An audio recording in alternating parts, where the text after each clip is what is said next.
problema não é a morte. O problema é para onde você vai depois da morte. E o problema é que lá, para onde vamos, é um lugar irreversível, né? Não tem como você chegar e falar assim, ih, me arrependi, não era aqui não. Eu queria ir para outro lugar. Não tem, você vai ficar aonde você decidiu ir. A pastora soltou uma frase aqui no início, não sei se eu vou saber repetir ela com toda na integridade aqui, com tudo, mas diz, você vai ter justamente na medida que você se conforma. Em tudo na sua vida é assim.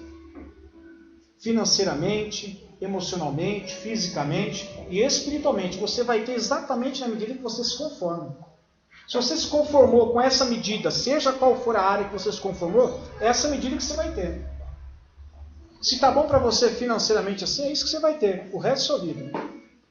Se está bom emocionalmente, é nessa medida que você vai ter. Se está bom fisicamente, está com a barriga aí com 120 de barriga de protuberância abdominal, tá bom? É isso que você vai ter. E daí para mais. Se está bom espiritualmente, é isso que você vai ter o resto da vida. Mas que não seja assim conosco, em nome de Jesus. Amém? Mateus capítulo 12, verso 4. Só a parte A eu vou ler. A metade da parte A. Que diz assim. Ele entrou na casa de Deus. Somente até aí. Mateus capítulo 12, verso 4. Ele entrou na casa de Deus. Senhor, esta é a tua palavra.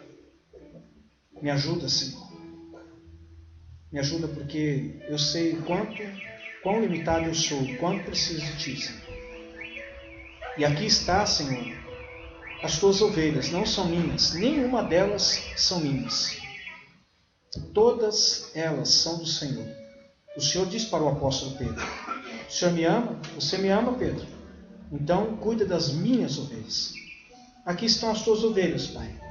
Eu só estou responsabilizado por trazer aquilo que está no teu coração, mas todas elas são tuas. Toma conta, Senhor, de cada uma delas em nome de Jesus, para o louvor da tua glória. Amém, meus irmãos? Eu acho que se não for o maior sonho do ser humano, não vou dizer o maior sonho, mas eu diria que um dos maiores sonhos do ser humano é ter a sua casa própria. Uns pode ser até casar, outros pode ser até ter um carro, ou ter um emprego numa determinada empresa, mas na grande maioria, um dos maiores sonhos do ser humano é ter a sua casa própria. Todo mundo sonha em ter a sua casa própria, até porque quem vive de aluguel é terrível. Eu vivi um tempo de aluguel, o tempo que eu estava no seminário, depois quando eu voltei para São Paulo, eu vivi um tempo de aluguel, é um dinheiro que você nunca mais vê. Ele vai, e quando você acaba de pagar, você tem que juntar dinheiro para pagar o outro mês, que já está chegando. Quando eu olho assim, graças a Deus, paguei todas as contas, já vejo, pai, chegou a conta de água, chegou a conta de luz, chegou a conta de telefone. E para aqueles que pagam aluguel, chegou o aluguel também. 30 dias passam muito rápido. Mas a realidade também é que às vezes, ter uma casa própria não é o sonho de uma pessoa. Mas de repente, ter além de uma casa própria, que é a casa sua, a casa de moradia, ele também sonha com uma casa no final de semana. Ah, eu queria tanto ter uma casa para os finais de semana. Puxa, uma casa na praia, ou uma casa no campo. Como seria bom, né? Porque a gente vive a semana toda. A gente vive a semana toda escutando isso. A semana toda escutando isso. Bagunça, é correria, é ônibus, é gente atropelando gente. Que coisa ruim. Aí eu gostaria de ter uma casa no final de semana. Aí sexta-feira à noite, monto no meu carango, desço a serra. Aí é só alegria, só vou assar carne, churrasco, deitar na água, vou fazer paulista milanesa, entro na água e depois rolo na areia, entro na água e depois rolo na areia, entro na água e rolo na areia. É paulista milanesa. Meu tio que mora lá, ele sempre diz isso. Olha lá o paulista milanesa, deita na água, vai lá na água e depois rola na areia. Depois vai lá, tira outra vez e volta. Mas existem pessoas que têm um sonho ainda maior. Ah, pastor, eu tenho minha casa própria. Eu tenho até uma casinha aí uma casinha, a casinha dele é aquela casinha, né? Quando ele fala casinha, não é aquela casinha. Mas eu tenho uma casinha para o final de semana. Mas eu gostaria de ter uma casa para temporada, sabe? Época de férias, ou final de ano. Eu queria ter uma casa para passar uma temporada, um tempo maior. Porque só no final de semana não dá, pastor. É muito pouco. A gente fica sábado e domingo lá, passa tão rápido. A gente nem sente. Eu queria uma casa temporada, passar uma casa de veraneio, né? Passar o verão, coisa boa. E outros ainda dizem, pastor, eu tenho tudo isso. Eu tenho a casa própria, eu tenho a casa de final de semana, eu tenho a casa de temporada, tenho a casa de veraneio. Só que eu queria ter casas de aluguel. Eu queria ter casas, muitas casas de aluguel. Várias casas, para eu ficar tranquilo, porque eu vou me aposentar o ano que vem e eu só estou com um salário de 15 mil reais, isso é pouco, não vai dar, então eu preciso ter algumas casas, pelo menos 5 mil cada uma de aluguel, 5 casas, 25, 40 mil, eu posso pensar em viver tranquilo. Cada um tem um sonho de ter uma casa, de ter 2 casas, de ter 3 casas, 4 casas, 5 casas. A realidade é que o homem é insaciável, né? Quanto mais ele tem, mais ele quer. Não adianta. Assim é com casa, assim é com carro, assim é com roupa. Ontem eu estava dizendo para minha esposa, falando, entrou no shopping, adivinha o que ela foi ver? Sapato, eu falo assim, eu tenho esse problema, esse negócio de sapato. Você e 90% e 100% das mulheres têm esse problema. Ou será que não tem? A Valéria falou assim, eu não tenho, mas eu não acredito, para mim você é uma mentirosa. Você é uma mentirosa. Pode ser que a Valéria seja a exceção. Pode ser que a Valéria seja a exceção, ela não liga para o negócio de sapato. Mas eu diria que 99,9% e aquele umzinho, menos que 1, né, 0,01, é a Valéria. Mas todos gostam de sapato. Eu nem sei porque eu falei isso, mas tudo bem. Queria falar só o que aconteceu. Cada um tem um sonho. Um de ter sapato, de ter roupa, de ter casa. Mas eu acho que o grande sonho mesmo das pessoas é ter casas. E eu parei para pensar de que Deus também é um Deus que tem várias casas.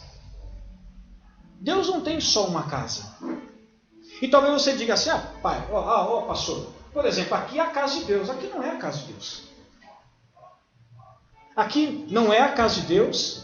Aqui nunca será a casa de Deus. Aqui é templo.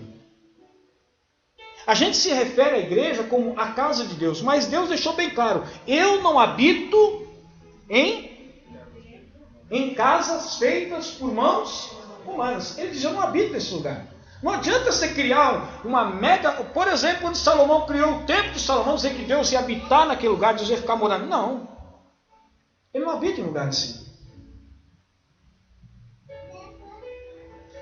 Eu parei para pensar que essa questão da casa para Deus é muito importante. Do lugar aonde Deus habita. Do lugar aonde Deus decide morar. Lugar aonde, sabe, você sai daqui para o culto, você vai para onde? Normalmente vai para casa. Todo mundo tem uma casa, seja ela de aluguel ou próprio, mas tem uma casinha. E Deus também tem as suas casas. Deus também é aquele que tem várias casas. Deus tem as suas casas que a gente chama de veraneio, né? Ou casas de final de semana. Deus também tem as suas casas. E eu queria essa noite, começo de noite, né? Término de tarde, começo de noite, falar sobre as casas de Deus, as casas que Deus habita. E uma das casas que Deus habita, uma das casas que Deus escolheu habitar, foi você. Só que eu acho que eu e você ainda não temos a consciência de que esse corpo que aqui está é a casa de Deus. Nós não temos essa consciência ainda. Sabe por quê? Na casa de Deus humana, Deus quer que você deixe de ser senhor e passe a ser servo. Essa casa, aonde Deus decidiu habitar, Ele quer que você deixe de ser senhor e passe a ser servo. Se você passa a ser servo, você não manda mais nessa casa. A palavra de Deus nos diz, 2 Coríntios 6,16, só ouça, 6,16. Pois somos santuário do Deus vivo. Como disse Deus, habitarei dentro deles. Deus chama o seu corpo de santuário de Deus. O lugar aonde Deus fez para ele a sua casa.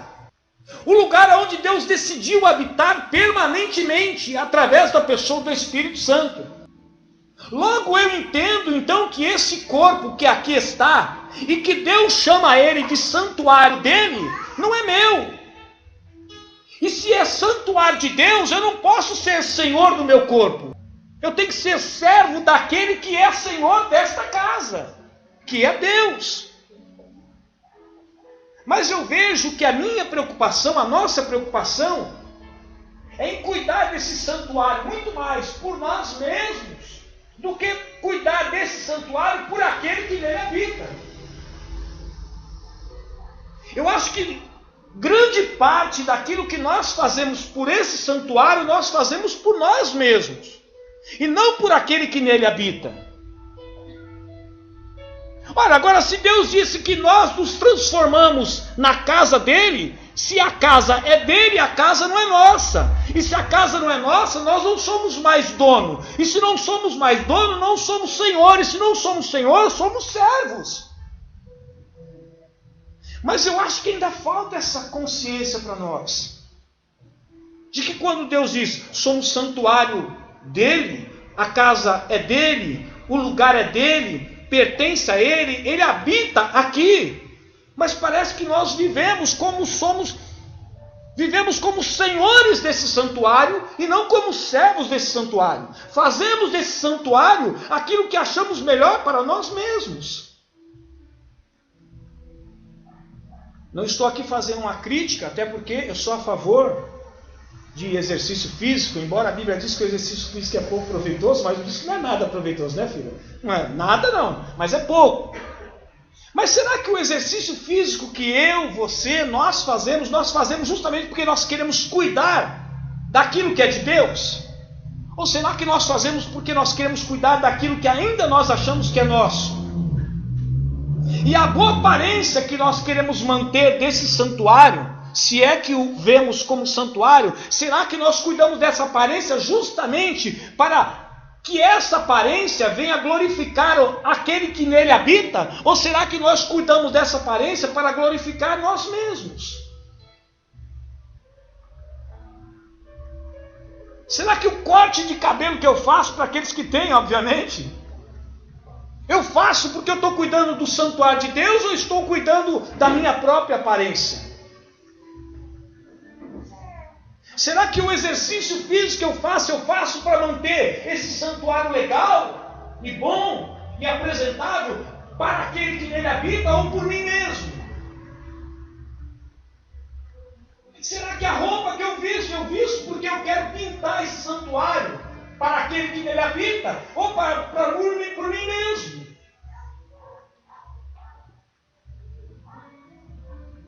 Porque no dia em que você teve um encontro com Jesus, você perdeu essa casa. Essa casa agora não é mais sua casa.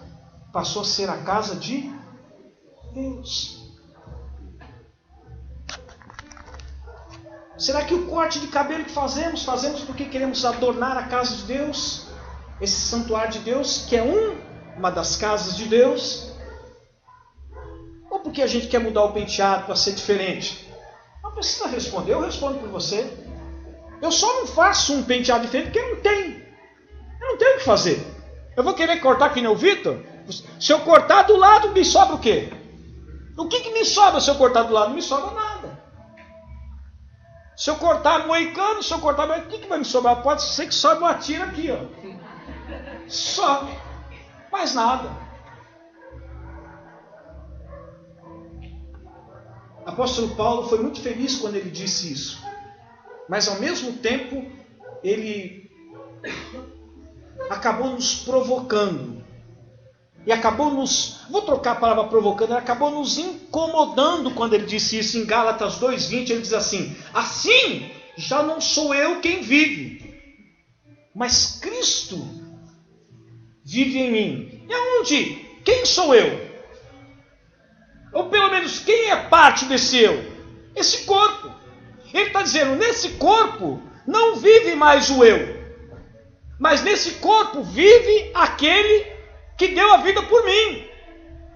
Talvez você diga, mas será que o apóstolo Paulo, ele disse isso que era uma verdade? Ou algo que ele desejava que fosse uma verdade? Independente se era uma verdade, que eu acredito ser, ou se era algo que ele desejava que se transformasse em uma verdade, a verdade é que é isso que esse é o nosso grande desafio.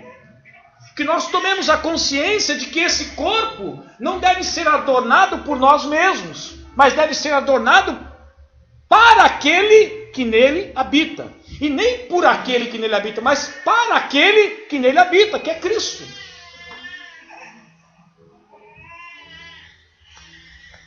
Essa semana eu estava meditando um pouco sobre algumas ministrações que a gente quer compartilhar com vocês, baseada no filme Peregrino. E no filme Peregrino, num dado momento, ele entra numa cidade chamada Cidade da Vanglória, Cidade da Vaidade. E ali ele é confrontado justamente por causa disso, porque as pessoas querem vender aquilo que adorna o corpo, mas adorna o corpo para elas mesmas. Ah, pastor, você está falando tudo isso porque você já viveu 50% da vida, então agora tudo aquilo que você queria viver, agora você quer agora pressionar a gente. Não é nada disso não. Até porque aquilo que eu falei para vocês é aquilo que eu também fiz de errado, que não foi bom. Existem duas formas da gente aprender na vida. Uma, com os seus próprios erros. Outra, com os erros dos outros. Então aprenda com os meus. Para que você errar os seus, se você pode aprender com os meus?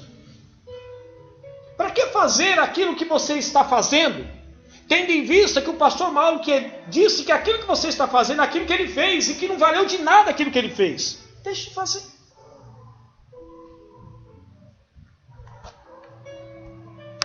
Na casa de Deus humana, Deus quer que você deixe de ser senhor dessa casa e passe a ser servo dessa casa.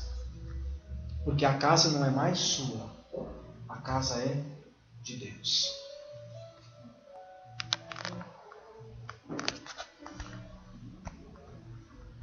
Segunda casa de Deus. A primeira é a casa humana, que é esse tabernáculo. A segunda casa de Deus é a casa terrestre, que Ele quer que você deixe de ser autônomo e passe a ser um representante. Olha o que diz em 1 Timóteo 3,15. Oh, pastor, mas a casa de Deus terrestre, que casa de Deus terrestre é essa? É a igreja. A Bíblia diz que a igreja de Deus é o lugar onde Ele o quê? Habita. É a igreja do Deus, é a casa de Deus. Olha o que está escrito em 1 Timóteo 3,15. Mas, se eu demorar, saiba como as pessoas devem comportar-se na casa de Deus, que é a igreja do Deus vivo. A igreja do Deus vivo é a casa de Deus, é o lugar onde Deus habita. Agora ele sai do individual e vai para o coletivo, porque a igreja não sou eu sou parte da igreja. Você é outra parte da igreja, você é outra parte. Junto nós formamos o todo da igreja, o qual o cabeça é Cristo. E ele chama que a igreja dele é o lugar onde ele habita. O lugar onde ele habita não é este lugar, não é a igreja presbiteriana, não é o templo quadrangular, não é o templo da Assembleia de Deus, mas é a junção de todas as pessoas que representam a igreja do Deus vivo, é nesse lugar que Deus habita.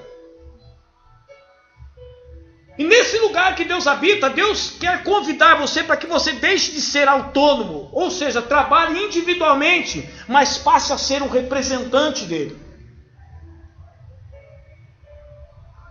A igreja cresce. Essa semana eu estava perguntando a mim mesmo, Manis. Uma das perguntas muito comuns entre os pastores, quando ele encontra, é sempre a mesma. Como é que está a igreja? O cara está morrendo, que nem estava eu esse dia, capengando, destruído. E aí, como é que está a igreja? Você já olhou para mim, que faço parte da igreja, que eu estou destruído? Como é que está a igreja? Ele quer saber como é que está a igreja. Então, eu já vou ler uma resposta. O que você quer saber da igreja que eu pastorei? Porque eu não posso dizer, está tudo bem ou está tudo mal. Depende. Quando você diz, como está a igreja, eu posso responder no aspecto financeiro, como ela está. Eu posso responder para você no aspecto quantitativo, como ela está. E posso responder para você no aspecto qualitativo. Como está a maturidade das pessoas? Qual você quer saber? Eu quero saber no geral. Não, no geral não tem como. Eu posso aproximar uma nota, aferir uma nota para cada área da igreja. Financeiramente ela está X. Pensando na quantidade ela está Y. E pensando na qualidade ela está XY.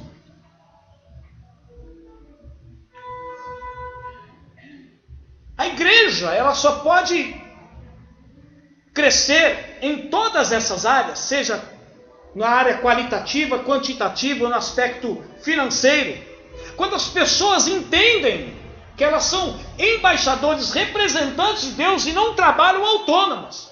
Cada um faz o que você quer. Não é assim. Não é assim que uma igreja cresce.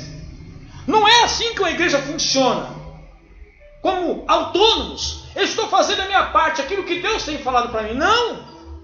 Você é apenas uma parte do todo. E a sua parte no todo é de extrema relevância para que o todo cresça. Porque sem essa parte que é você, o todo não consegue crescer da forma que deveria crescer.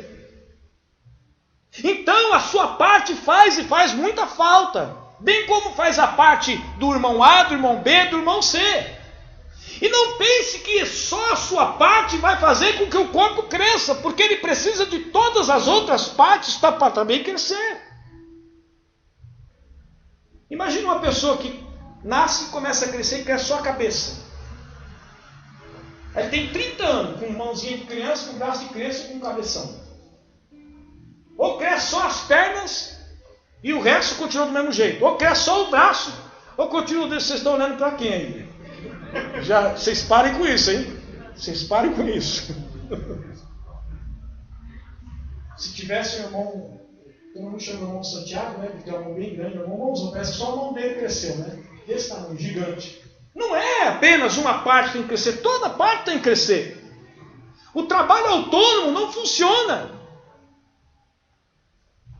E Deus, ele habita nessa igreja, mas não aonde há autonomia, ou seja, onde as pessoas trabalham por si mesmas.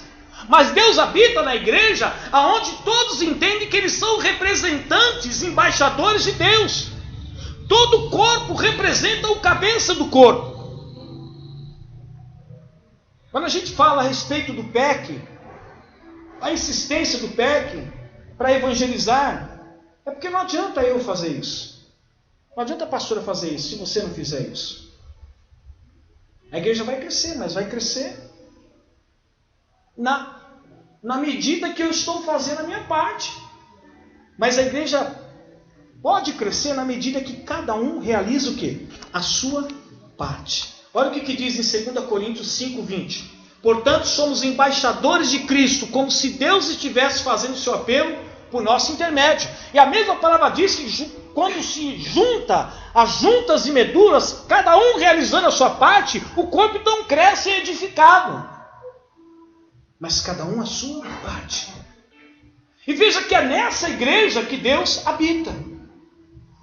Não onde as pessoas trabalham com autonomia, ou seja, são autônomas, cada um faz o seu trabalho, eu vou fazer a minha parte, eu não sei como é que está a outra parte. Não! Grande parte das pessoas sabe aqui que há mais de 2 meses que eu estou com um zumbido no ouvido. Esse é um zumbido no ouvido, é só uma parte do corpo. Pois é. Quer receber ele?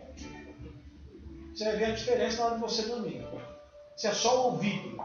É só o ouvido. Deixa o ouvido de lado e dorme. Você toma uma marretada no dedo e fala assim, deixa o dedo de lado, bota para fora da perna, para fora do coisa e dorme. Dói o corpo, gente. Dependendo da pancada, dói o corpo.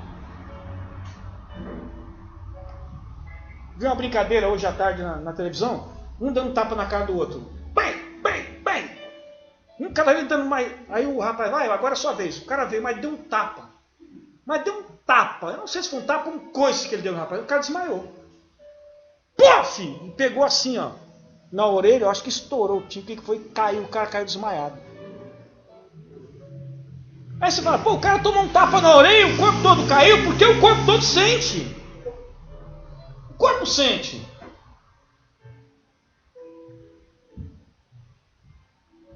É nessa casa que Deus habita, não é onde cada um trabalha por si. E faz por si se der para fazer, não. É onde a igreja tem a consciência de que ele é um embaixador, um representante. Você está aqui não representando o Ministério Atos, nem o Pastor Mauro, nem o Ministério A e B. Você está aqui representando Deus em primeiro lugar. Quando a gente tem em mente o pastor, ou o ministério, ou a igreja, a gente fala, não vou não. O ministério é o outro que faz. O pastor é meio folgado, o negócio deixa ele fazer também. Mas quando você tem consciência que você está lá para representar Deus, fala, opa, minha presença é importante. Se não fosse importante, eu não teria me levantado como representante dele. Será que eu vou colocar alguém para me representar que não é importante? Claro que não. Nessa segunda casa de Deus, que é a casa de Deus terrestre, chamada Igreja do Deus Vivo, Ele quer que você deixe de ser autônomo e passe a ser um representante. Eu faço culto na minha casa mesmo, está tudo certo. Não. O pastor já uma vez contou aqui a história, usou uma metáfora. Guarda um dedo. Deixa o seu dedo aqui a 5 centímetros da mão. Fica ali 5 dias para você ver o que acontece com o seu dedo, fora do corpo. Ele apodrece e morre. Porque não existe vida fora do corpo. Não existe. Eu vou cortar a perna, mas vou deixar aqui do ladinho. Vou dormir com ela, vou acordar com ela, vou tomar banho com ela, vou fazer tudo com ela. Você vê o que acontece com ela? Ela morre. Porque quando cortou do corpo, morre. Aliás, a perna não consegue. Manda aquela perna andar fora do corpo. Vai até a Bruna. Chuta o pé dela. Vai, chuta aquele ali que está dormindo. Vai lá, não vai fazer nada. Está fora do corpo, não recebe mais mensagem do corpo. Não atua mais segundo o corpo, porque está fora do corpo.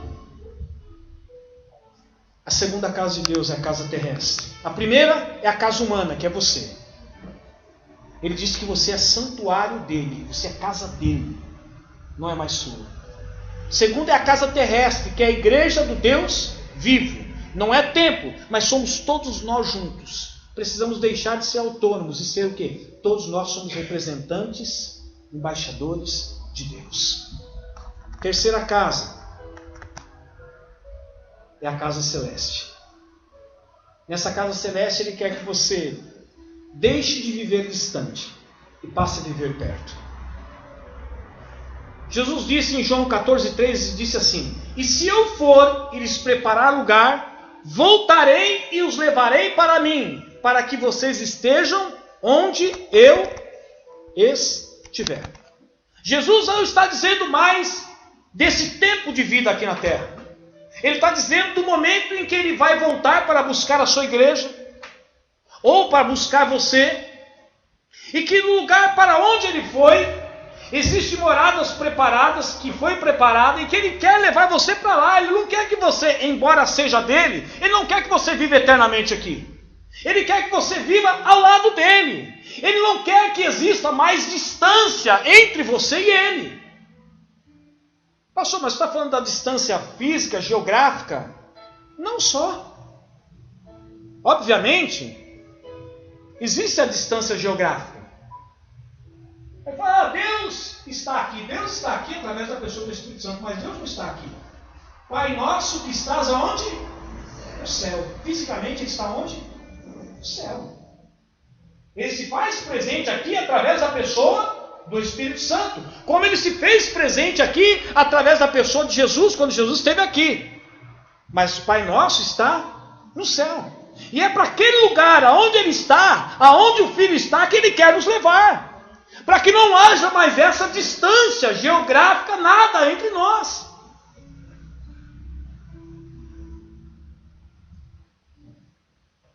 Quantos, às vezes, estamos vivendo já distantes do Senhor, já dentro dessa distância? Quantos estão vivendo distante dentro dessa distância? Já não basta a distância geográfica da pessoa, da primeira pessoa da Trindade, mas existe ainda a distância no que diz respeito ao relacionamento com aquele que representa a primeira pessoa da Trindade, que é a terceira, o Espírito Santo, dentro de nós. Mas o relacionamento é tão raso que já se cria uma distância dentro da distância.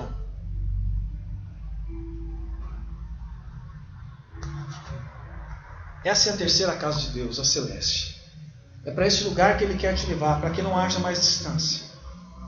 Para que o relacionamento meu e seu com Ele não seja um relacionamento de longa distância, mas de perto.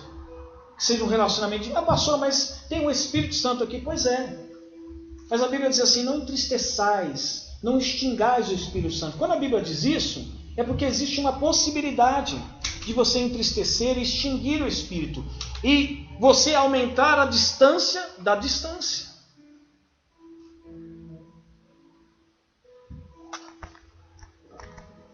Mateus 23:37. Olha o que está escrito.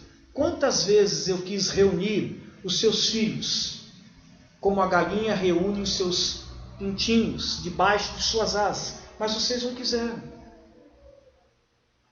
O Senhor falando, olha, eu quis muitas vezes estreitar a nossa distância.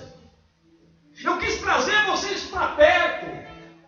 Porque um pai não quer ver um filho longe. Um pai quer ver um filho perto. E quando ele sai para longe, que seja por um curto espaço de tempo, para que volte logo. Pai, ou os pais, mãe.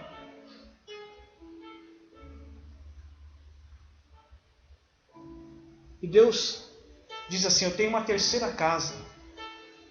Eu tenho a primeira casa que é você. Porque eu escolhi morar em você. Existe uma segunda casa que eu decidi morar, que é a minha igreja como um todo. Ali eu moro. Não moro em templos, eu moro nas pessoas. Na igreja, num conjunto.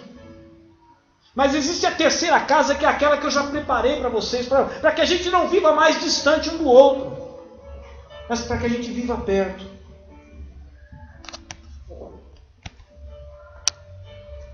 Mas ao mesmo tempo, quantas vezes eu quis reunir vocês?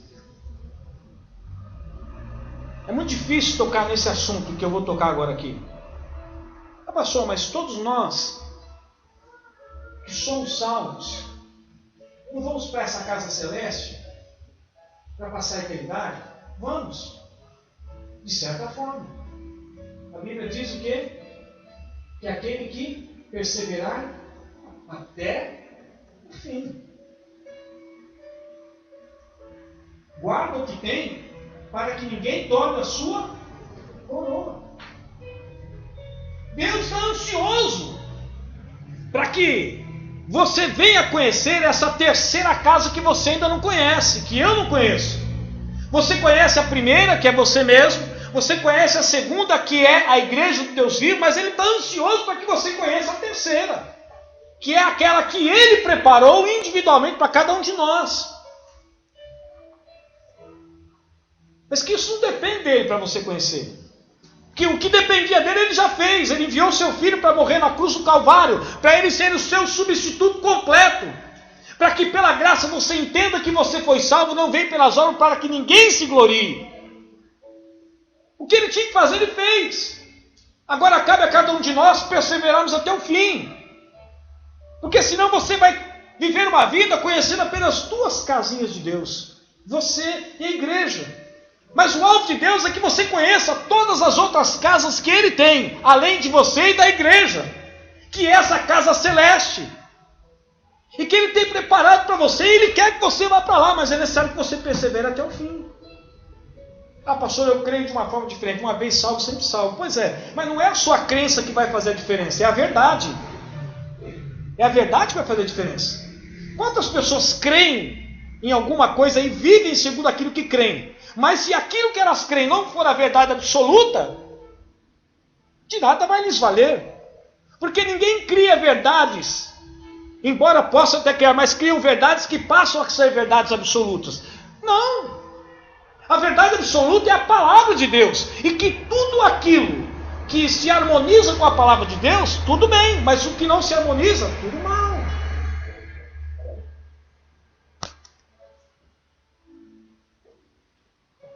Você está feliz de saber que o seu corpo é a casa de Deus? Amém.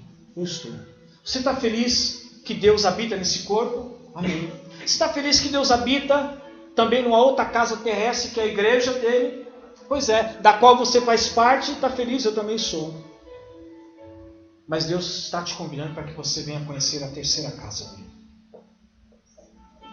E o que Ele tinha que fazer para que você venha conhecer essa terceira casa, Ele já fez. Agora depende de você. Se você não entregou sua vida a Jesus ainda, faça isso hoje, não espere amanhã, porque pode não haver amanhã. Você viu agora aqui? Será que eles esperavam que o pai dele ia morrer? Não. Embora estava um momento difícil? Não. Sempre pensa que não, vai passar, chega amanhã. Não teve amanhã para ele. Para aquele homem não teve amanhã, terminou hoje. E para você pode não haver amanhã. Para mim pode não haver amanhã. Então, se você ainda não entregou sua vida a Jesus, faça hoje.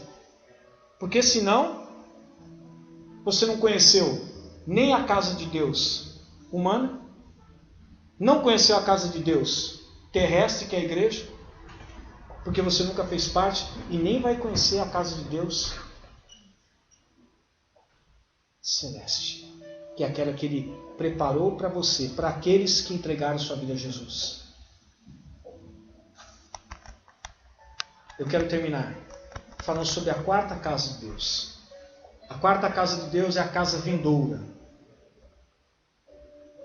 Nessa casa, Ele quer que você e eu deixemos de experimentar aquilo que é terrestre e passemos a experimentar aquilo que é celeste. A casa de Deus vindoura é a nova Jerusalém. Olha o que está escrito em Apocalipse 21, 2 e 3, diz assim: Vi a cidade santa, a nova Jerusalém, que descia dos céus, da parte de Deus, preparada como uma noiva adornada para o seu marido. Aí João diz assim: ouvi uma forte voz que vinha do trono e dizia o seguinte: agora o tabernáculo, ou seja, a casa de Deus, está com os homens, com os quais Ele viverá. Eles serão seu povo, o próprio Deus estará com eles e Ele será o seu Deus. A quarta casa de Deus é a casa vindoura, é a nova Jerusalém. Ele vai trazer a casa dele e vai estabelecer a casa dele aqui entre os homens e vai morar entre os homens. Aonde Deus está agora? Pai nosso que estás no céu. Na nova Jerusalém, quando ele trouxer, ele está dizendo: olha, eu vi descer de lá a nova Jerusalém.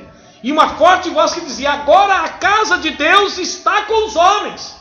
Que a casa, a nova Jerusalém, vai ser a casa de Deus, ele vai estar, ele vai implantar aqui entre os homens.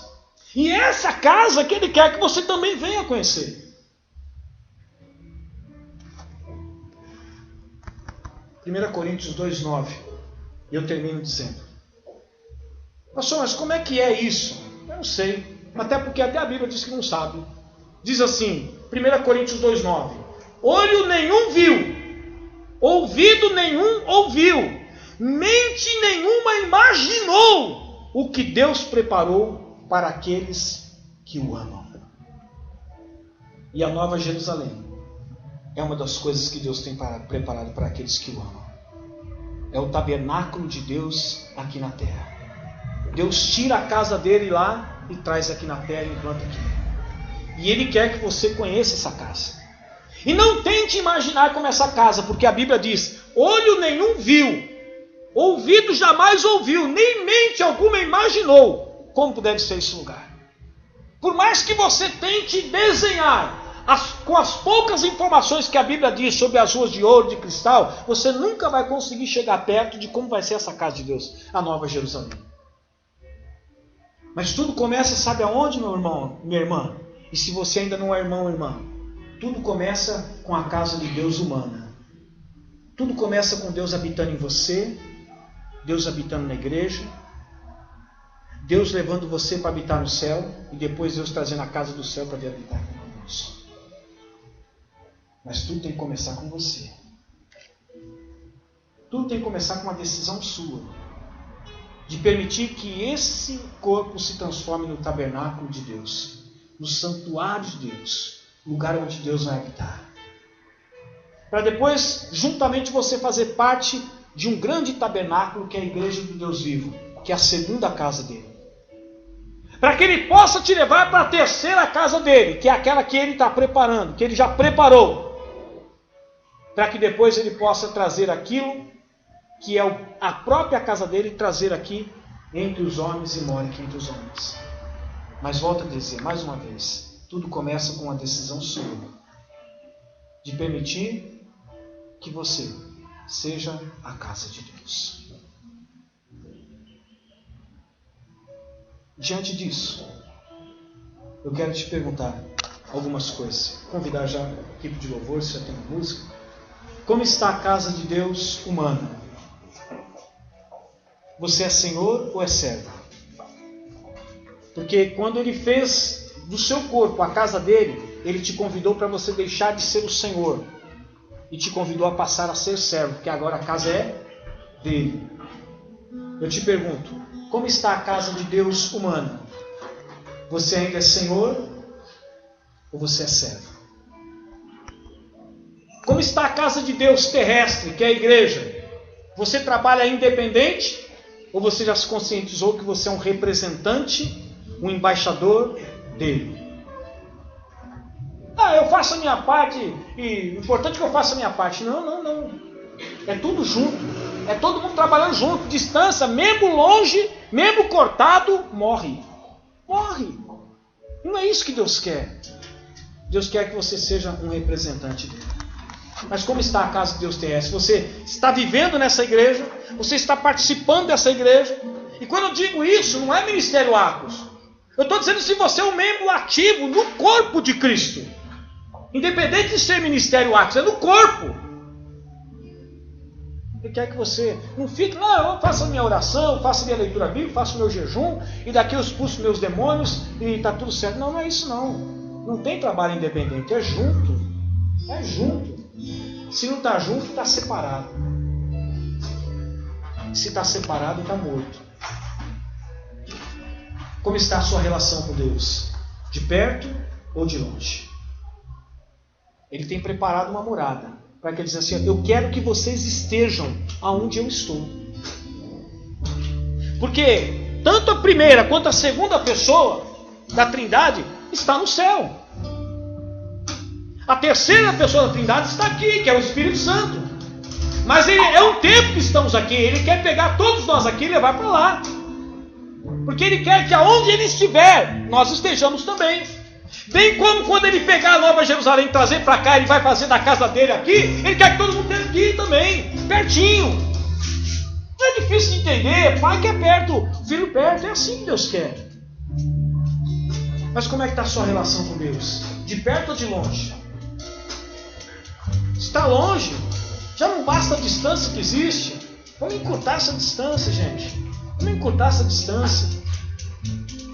O que você tem experimentado? O terrestre ou o celeste? Quando a Bíblia diz que olho nenhum viu, ouvido nenhum ouviu, nem mente imaginou que Deus tem preparado. É impossível imaginar Deus trazer a casa dele, a Nova Jerusalém, para cá, plantar aqui. Não sei imaginar como vai ser isso. Mas é isso que Ele tem preparado. Só que às vezes a gente está tão apegado às coisas terrestres, a gente está tão apegado à nossa casa, que a gente esquece da outra casa. E a gente se esquece da casa vindoura, daquela que Ele vai trazer para cá. Porque a gente está tão apegado, vou fazer uma cozinha nova, vou botar piso novo, vou botar telhado novo, vou fazer isso. Ih, meu irmão, isso não é nada. Até porque quando você for, pergunta para esse homem que morreu, se ele está levando a casa dele. Se ele está levando alguma coisa com ele. Só vai levar um terno ainda, porque se alguém vestir ele, porque senão ele vai ficar pelado nu. Se alguém não vestir, você vai assim. Quando meu sogro morreu, levaram o terno, chegou lá e falou assim: tá ali o terno, é só vestir. Não sei fazer, como eu vou fazer isso? É só vestir ele, veste lá. Falei: filho, bom, já sei o que você quer, vai lá, eu te dou uma caixinha, mas veste ele, porque eu não tenho condições de fazer isso. Aí eles vestem, arruma a gravata de qualquer jeito, depois você tem que ir lá dar um jeito de arrumar alguma coisa. Porque é isso aí, você não leva nada. Nada. Aliás, nem a roupa que você tivesse você leva, porque ela fica também. Nem o corpo que você considera seu, você também leva, porque fica. O que vai é aquilo que é imaterial. Vamos ficar em pé em nome de Jesus? Não fique apegado às coisas do mundo não, viu, meu irmão? Meu irmão, você é trigo, você não é joio. O joio que se apega às coisas do mundo. O joio que está preocupado com essa casa. O trigo não. O trigo, quando vai chegando o tempo da colheita, ele vai ficando mole a raiz. Vai ficando mole. Na hora que você passa o rastelo, ele sai rápido. Sai rápido. Por quê? Não tem mais valor as coisas aqui. Não que ela não tenha totalmente valor, mas que os valores maiores não estão fixados aqui naquilo que é material, mas naquilo que é imaterial, naquilo que não se vê. Porque aquilo que se vê é transitório, mas aquilo que não se vê é eterno. A Bíblia nos fala sobre isso. Vamos cantar essa música em nome de Jesus, desde o início.